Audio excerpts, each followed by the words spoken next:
you could talk to someone who hasn't played a golf course in 12 years. Yeah. What do you think of this golf course? And they hit one bad golf shot on that golf course, and they like freaked out and had like an anxiety attack on it. They're like, I hate that golf course. Yeah. 12 years ago. Yeah. Because of one golf shot. Interesting. But it's the way that they emotionally reacted to it and perceived it, and that's how they kind of think of things.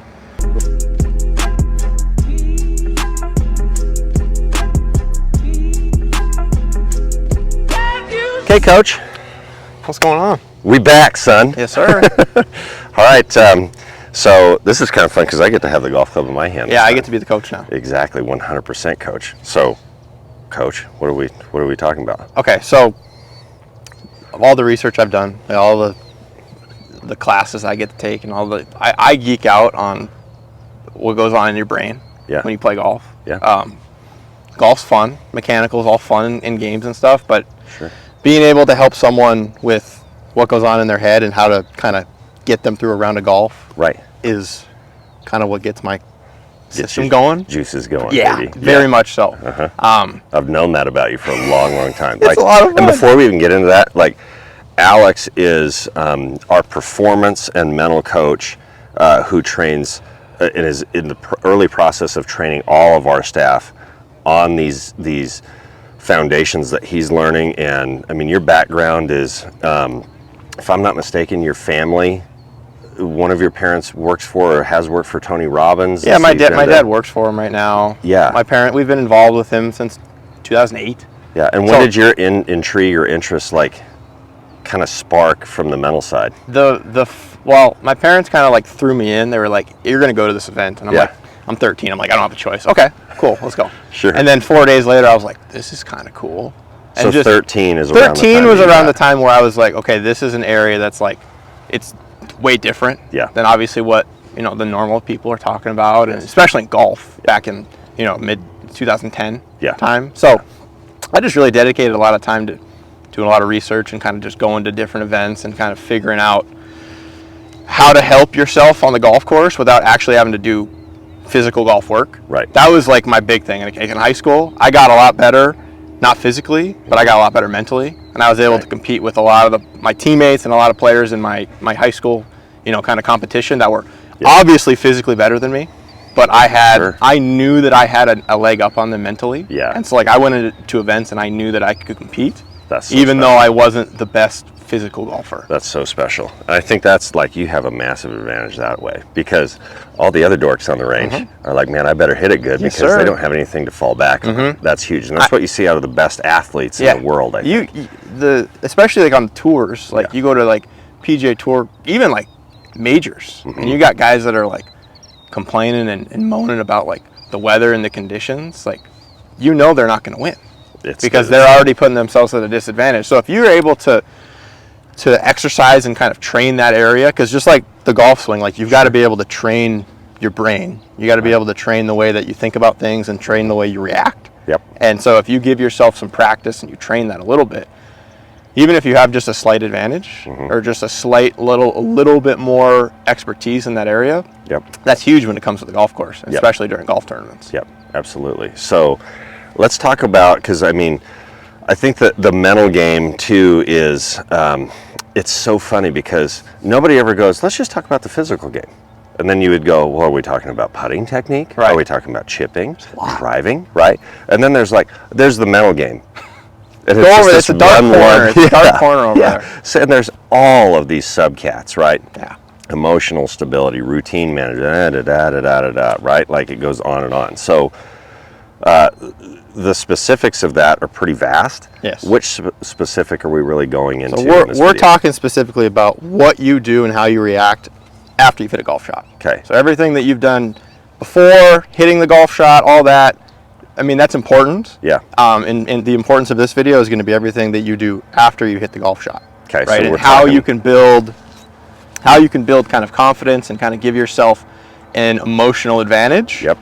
Just based on how you are reacting to golf shots that you hit. So we're saying post-shot routine, and is this going to encapsulate like practice? Is it more centric to on course and how you respond in there? This can be applied to literally after every golf shot you hit, whether it's on the range whether it's on the golf course during a tournament, whether it's a casual round. Like, this is just, after this video, there's going to be a couple things that you can do just to practice on your own. Okay. And kind of just, my big thing is if you can get a little bit of just awareness to what's happening, and just kind of make those adjustments, make those little tweaks while you're practicing. Okay. Huge improvements while you, so over the course of, you know, a month, 6 months, a year. Yes. So why don't we do this? Again, I get to hit the shots today, you get to hit the I'm shots. excited. So I'm just going to go ahead and hit one here.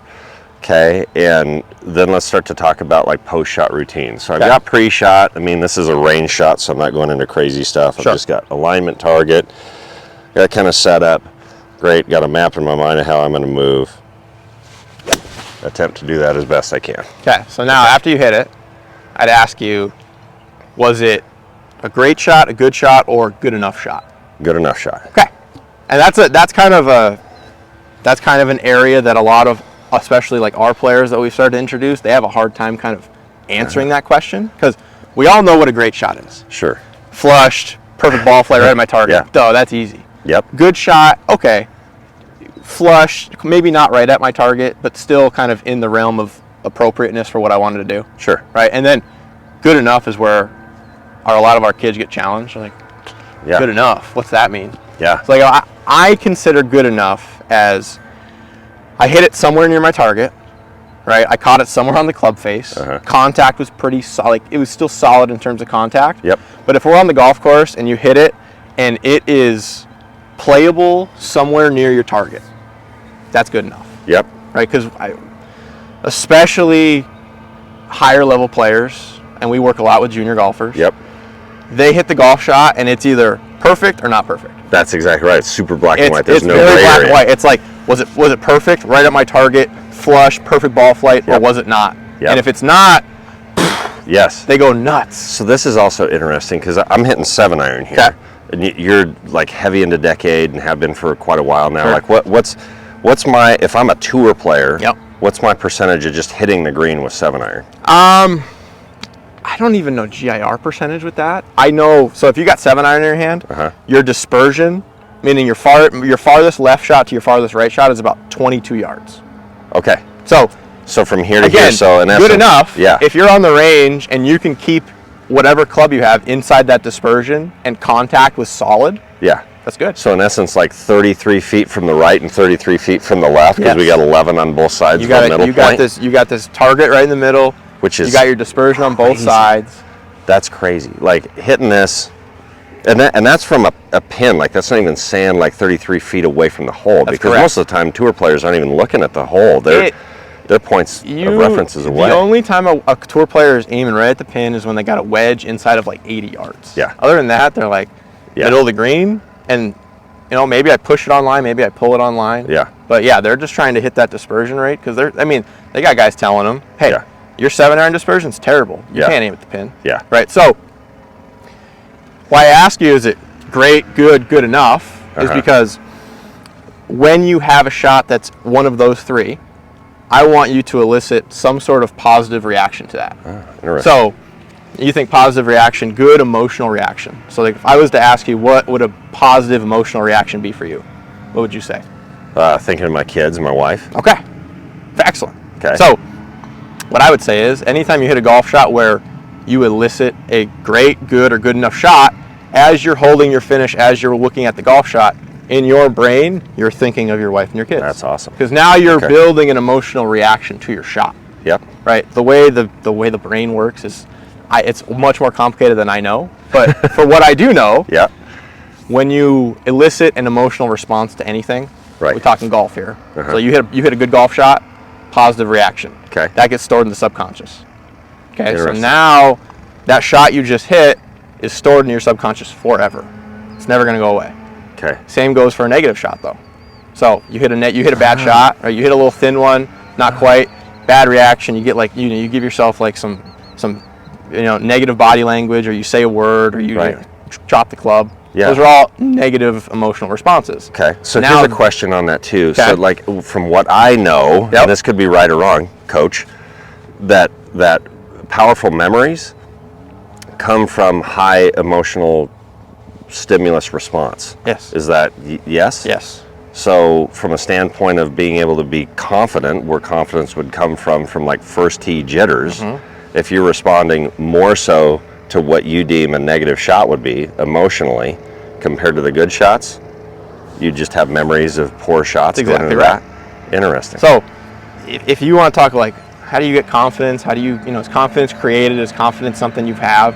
You can create confidence. Yeah. It just takes a lot of reps. You can just do it right here. You do it right here. You do it on the golf course. Because if you think, how many reactions of people, if you go play a round of golf, what percentage of those reactions are going to be negative versus positive?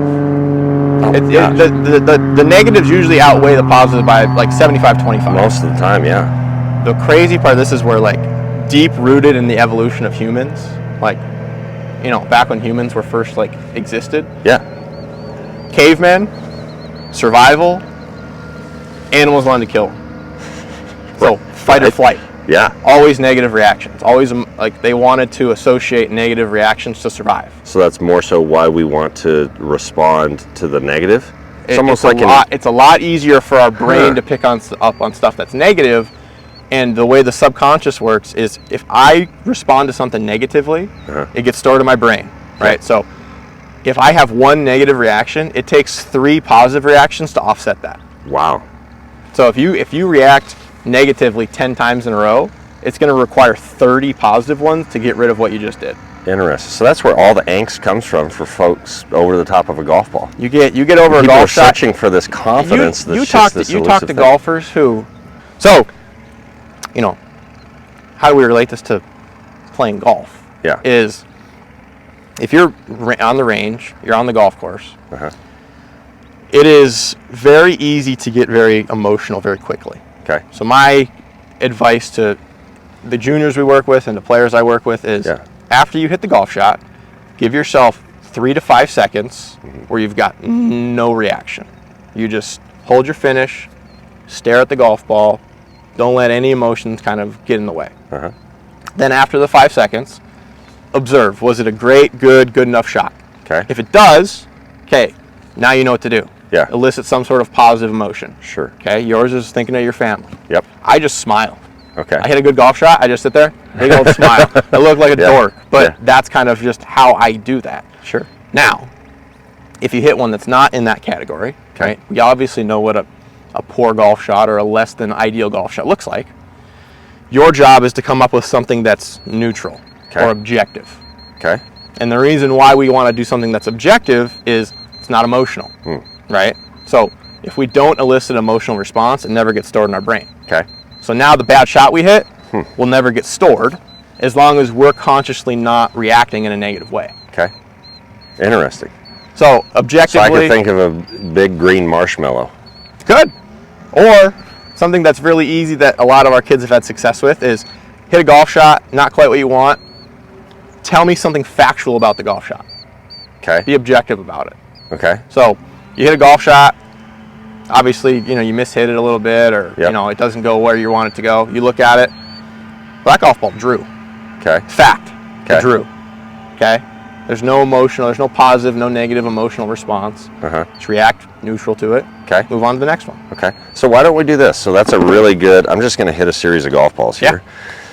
And if I know me like I know me, I'm not going to hit every single shot the rest of my life. Great. But let's just go through the same routine here. Good setup. Got a point in space. Got a map. Okay. So my immediate is that stunk. Oh yeah, I would say that would be a less than ideal golf shot. But that seems emotional in a way. That would be a negative emotional Because if I go, response. that sucks. Yes. That's not good. But see, that's where my mind wants to go. So instead, that's like chunk toed. Yes. So it's objective. Okay. That is objective. Now, what you can do better on this next one is give yourself like 3 to 5 seconds before you create that response.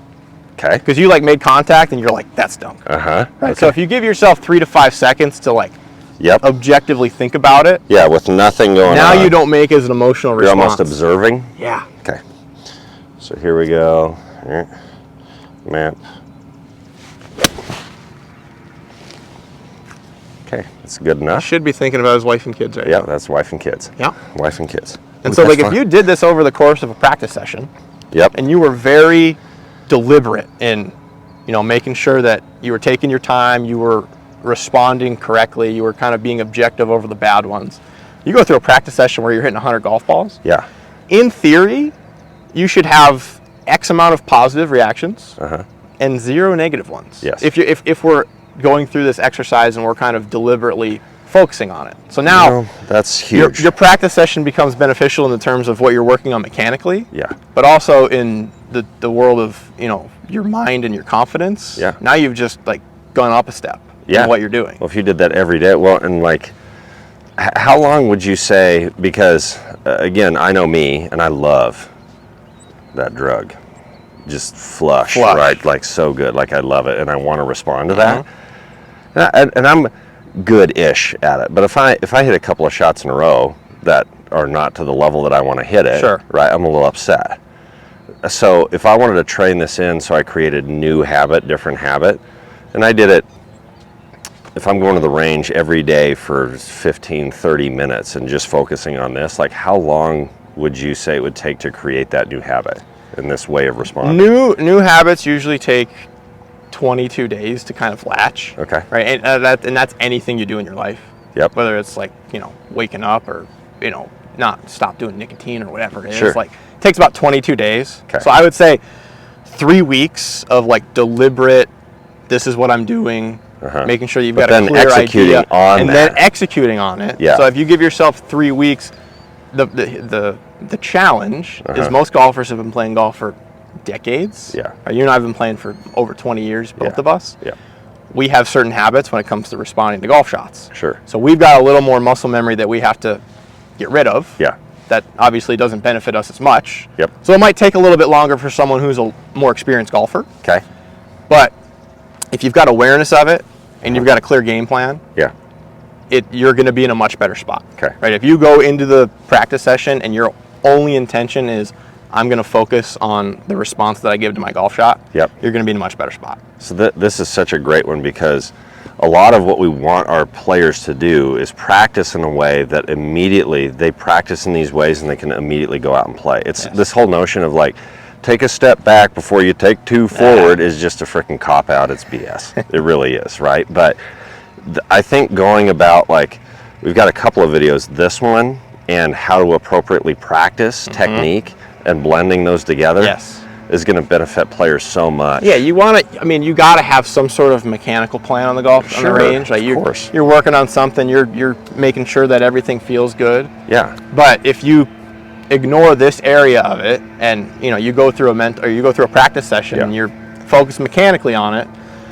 how do you respond to those bad ones? Well, and this is why people just like the whole adage of like I'm a great range player and a poor playing player, right? That I think a lot of it comes from the anxieties that players experience out there, and a lot of it they don't even understand. It's because of how they are responding to every shot they're hitting in practice. Yeah, and how they react out there. Well, if you think about the range, there's no consequence for a bad golf shot. Sure. So it's a lot easier for a player to elicit a more positive response. Hit a good golf shot on the range, they're beaming. Yep. Right. Hit a bad one, it's like, okay, like it doesn't have that much of a consequence. Too. You go onto the golf course, now there's consequences. Now every time there's a bad shot hit, the consequences, the severity of it is so much higher. So people are more inclined to get a little more, down on themselves. They kind of talk to themselves a different way. Yep. So now they have such a bad feeling about going on the golf course and playing. Yeah. And they've kind of done it to themselves without them even realizing it. So this is the baby step, because this is pretty simple. Because again, who cares? Like I hit a chunk toe, I didn't hit it in a water hazard and lose a tournament. Right. It's just a chunk toe rolling another ball. So this is the baby step. Then just playing just a casual round and being aware of it seems like a substantial step to be able to do the exact same thing that we were just doing here. And then there's tournament golf. And then you go to tournament golf. And it's like you got to be on. You got levels and levels and levels, like endless levels of this. That's cool mastery. So, okay, so for just summing this up as far as, could we call this post-shot routine? Post-shot routine, yeah. Okay, so post-shot routine, in essence what I'm getting is we've got objective responses. Which are for what we perceive as negative shots. Yes, so an objective response to anything that wouldn't be considered a great shot, a good shot, or a good enough shot. Okay. right? That's a better way of saying that, actually, because saying it's a negative shot, that's an emotion. There's an emotional tie. There's still to an that. emotional tie to that. Exactly. Okay, that makes sense. See where I go. Okay, so we've got great. So great, good enough. Good enough. Okay. And that's where most of the viewers and most of the golfers are going to have to be really honest with themselves. Like, what does a good enough shot look like for them? Yeah. Like, this isn't like, I don't want you to think like it's got to be perfect. Sure. Like, will that golf shot play on the golf course? If I'm hitting into a par 3, will it be somewhere around the green where I can get it up and down for par? Sure. Yeah, that's good enough. Absolutely. Great. That's awesome. So that's where the emotional tie lives. That's the marry. Yeah. Okay, great. And then objective responses, if they are not one of those 3. Yep. So if you hit a golf shot and you're happy with it, great, good enough. Okay. Figure out some positive emotional response. Whether you tell yourself, great job, you think of a great memory you've got, you smile, you do a little dance. We don't really care. Yeah. As long as it's something that you know is going to be a positive response. And that's everybody's a little different there. Not everybody's going to do cartwheels after hitting a shot. There's sometimes where I'm practicing where like I'm just kind of in that mood where like, okay, I'll smile at it. There's some moods where like I'm listening to music, I might start singing. Yeah. Like, well, and what's cool with Alex too, like we played yesterday, and we played with persimmon, freaking old layered woods and like 1980s like McGregor irons, like super heavy leading edge and like an old DT 90 ball. So like we're reliving the glory days. And after hitting shots, like I remember one, I think it was on 16 yesterday, you hit a 2-wood that was like, ooh. And what's cool with Alex is he'll let you know when it's good. Not from a cocky way, but just like, ooh, that was so good. You can like feel the like love of like the game. But what's cool, and I don't really notice it from you until this video, I haven't noticed it from you, is I've never ever seen you emotionally respond to a ball that wasn't what you wanted. It takes a lot. It's very rare for like a bad shot to get hit where I like give myself a negative reaction to it, just because to be fair, like I've been training myself this way for 5 years now. Yeah. Like I've been really consciously putting in a lot of effort on how I'm responding to golf shots. Yeah. So it's just now it's become a habit of who I am as a player. Yeah. And that's kind of the goal for everybody is like if we give some awareness into this, start practicing it a little bit here, a little bit there. Yep. Now we've actually kind of got a game plan for what kind of the mental aspect of your golf game looks like. Yep. And at least, or gives you a glimpse of what it could be. It's excellent. Kind of wrapping this up, what's the easiest way for folks to like target this, or just have something tangible that they know that they're executing it? Is it just a scorecard with checks and X's on it, like if they performed or not, or how would you go about doing that? If you go play a round of golf, so say we go play 9 holes. Yep. You obviously got a score in your brain, right? Sure. Let's go play golf. Like I par every hole. Okay. In my brain, I would dictate how I played based on if I go and hit a golf shot and I respond correctly, meaning I give myself a positive reaction to a good shot. Yep. And I objectively react to a poor shot. Yep. That would be considered 1. Okay. And my goal is for so that would be 2 shots. My goal is for my score to match my reaction score. So I'll have a physical golf score and a mental reaction score. So if you scored 4, actual physical 4. The highest I can go is 4. Yep. But if if every single golf shot I hit, I reacted in an appropriate way, that'd be a 4. That'd be a 4. So then if you didn't on 1, it would be a 3. Correct. I see. So I want to get as close to what my physical score is as possible. That's a good way to doing that. I like that. Okay. So you'd have physical score and then post-shot routine score. Yeah, exactly. And you want it to match as close to your physical score as possible. Love it. Get your post-shot routine right. Hit some fleshed out beasts, baby.